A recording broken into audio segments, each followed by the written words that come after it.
አሙዳሪያና ሲርዳሪያ ከመቶ ሺህ ዓመታት በላይ በመካከለኛው እስያ በረሃዎች ውስጥ ሲፈሱ ቆይተዋል።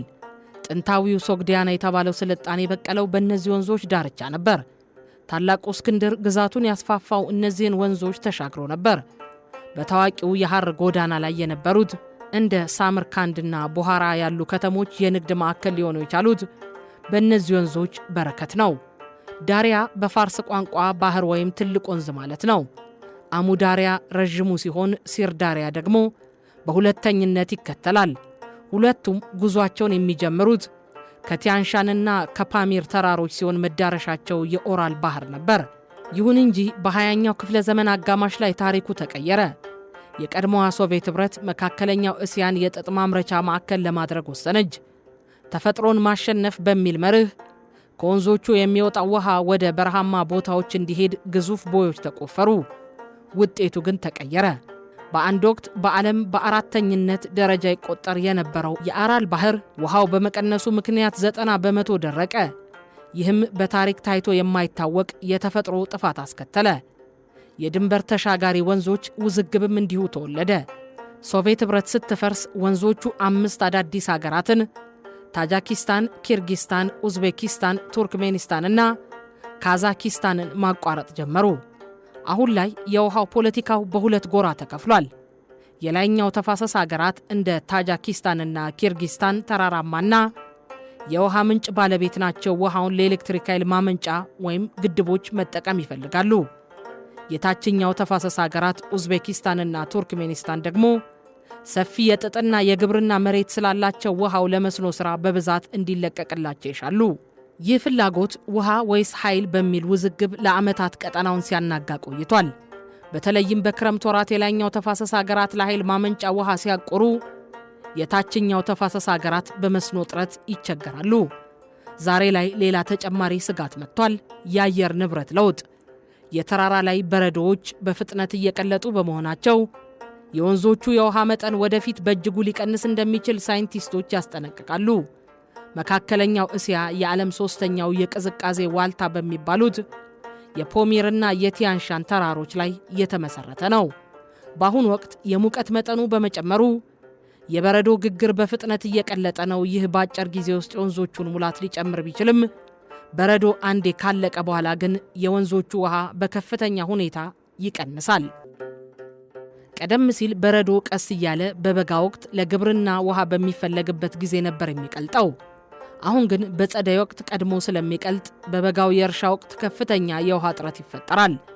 ጥናቶች እንደሚያሳዩት እስከ 2050 ድረስ በመካከለኛው እስያ የሚገኙ የበረዶ ግግሮች እስከ 50 ከመቶ ሊቀንሱ ይችላሉ። ይህ ማለት ለአሙዳሪያና ሲርዳሪያ ዋነኛ የውሃ ምንጭ እየደረቀ ነው ማለት ነው። በተጨማሪም አፍጋኒስታን በአሙዳሪያ ላይ እየገነባች ያለችው የቆሽቴፓ ቦይ ለታችኞቹ ተፋሰስ ሀገራት ሌላው የራስ ምታት ሆኗል። አፍጋኒስታን በአሙዳሪያ ወንዝ ላይ 285 ኪሎ ሜትር ርዝመት ያለው ግዙፍ ቦይ እየገነባች ነው። ዓላማውም በሰሜን አፍጋኒስታን የሚገኘውን 5500 ሄክታር መሬት በመስኖ ለማልማትና የምግብ ዋስትናን ለማረጋገጥ ነው። ቦዩ ሲጠናቀቅ ከአሙዳሪያ ወንዝ እስከ 25 ከመቶ የሚሆነው ውሃ ሊቀንስ እንደሚችል ይገመታል።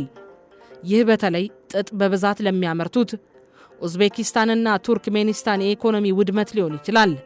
አፍጋኒስታን ከመካከለኛው እስያ ሀገራት ጋር ምንም አይነት የውሃ ክፍፍል ስምምነት የላትም።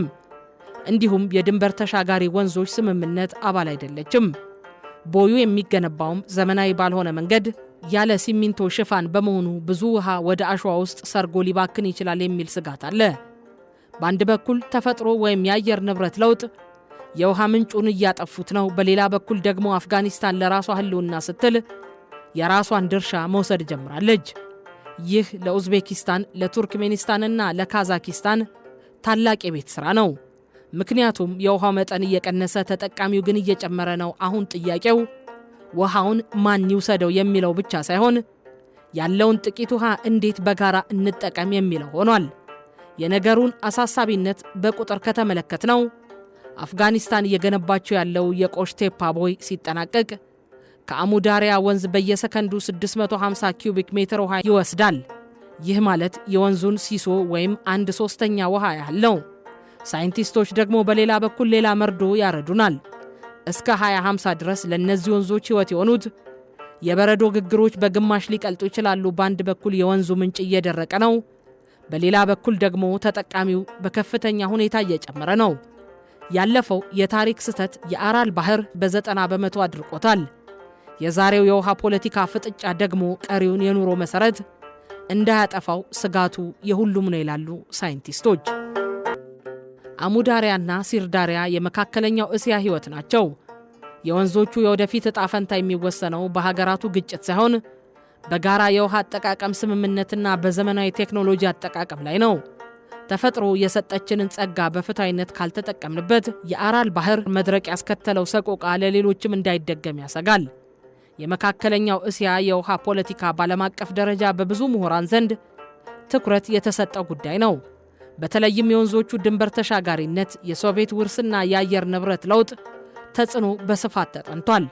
ታዋቂው ምሁር ፊሊፕ ማኪሊን የአራል ባህር ቀውስ በአግባቡ ያልተመራ የውሃ ሀብት ያስከተለው ጥፋት በሚለው ጥናታቸው አንድ መራራ እውነት ይነግሩናል። የአራል ባህር መድረቅ የተፈጥሮ አደጋ ሳይሆን በሶቪየት ዘመን በነበረው የተሳሳተ የኢኮኖሚ ዕቅድ የደረሰ ሰው ሰራሽ ጥፋት መሆኑን ያስረዱናል።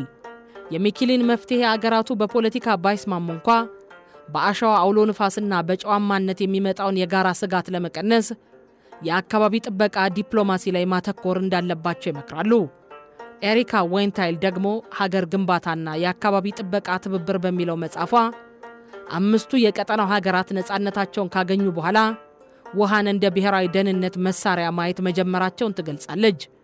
የዌንታል ሙግት የላይኛው ተፋሰስ ሀገራት እንደ ታጂኪስታንና ኪርጊስታን ውሃውን ለኃይል ማመንጫ፣ የታችኞቹ ደግሞ ለጥጥ እርሻ ስለሚፈልጉት ጥቅማቸው በቀጥታ ይጋጫል።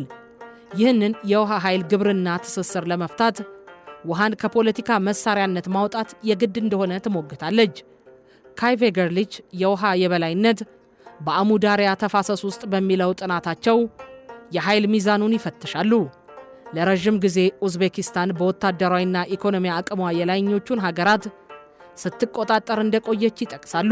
የቬገርሊች ትንታኔ አሁን ግን ታጂኪስታን ግዙፉን የሮጎን ግድብ መገንባቷ ቀደም ሲል የነበረውን የኃይል ሚዛን እየቀየረውና አዲስ ውጥረት እየፈጠረ መሆኑን ያሳያል። ከፖለቲካው ጀርባ ያለው ሳይንሳዊ ስጋት ደግሞ በስቴቫን ሴገሪስት ጥናት ቀርቧል። የአየር ንብረት ለውጥ በመካከለኛው እስያ የውሃ ሀብት ላይ ያለው ተጽዕኖ በሚለው ስራቸው ለወንዞቹ ምንጭ የሆኑት የቲያንሻን በረዶች በፍጥነት እየቀለጡ መሆኑን በቁጥር ያሳያሉ። ይህ መቅለጥ ወደፊት የወንዞቹን መጠን በማሳነስ የሀገራቱን ሽኩቻ ይበልጥ እንደሚያባብሰው ያስረዳሉ። ፊሊፔ ዱዋርቴ ሳንቶስ የመካከለኛው እስያ የውሃ ኃይል ምግብ ትስስር በሚል ጽሑፋቸው የውሃ ጉዳይ ከምግብና ከኃይል ዋስትና ጋር የተሳሰረ መሆኑን ያሳያሉ። አንዱ ሀገር የራሱን ምግብ ለማምረት ውሃ ሲጠቀም ሌላኛው መብራት ሊያጣ እንደሚችል በማስረዳት የጉዳዩን አሳሳቢነት ያጎሉታል። ምሁራኑ የሚስማሙበት አንድ ትልቅ ሐቅ አለ። የአሙዳሪያና የሲርዳሪያ ጉዳይ የውሃ ፍሰት ጉዳይ ብቻ አይደለም። የፖለቲካ የበላይነት፣ የኢኮኖሚ ህልውናና የተፈጥሮ ጥበቃ ትንቅንቅ እንጂ። በተለይ አሁን አፍጋኒስታን የቆሽቴፖ ቦይን ይዛ ብቅ ማለቷ ለቀጠናው ሀገራት ትልቅ የቤት ሥራ ሆኗል።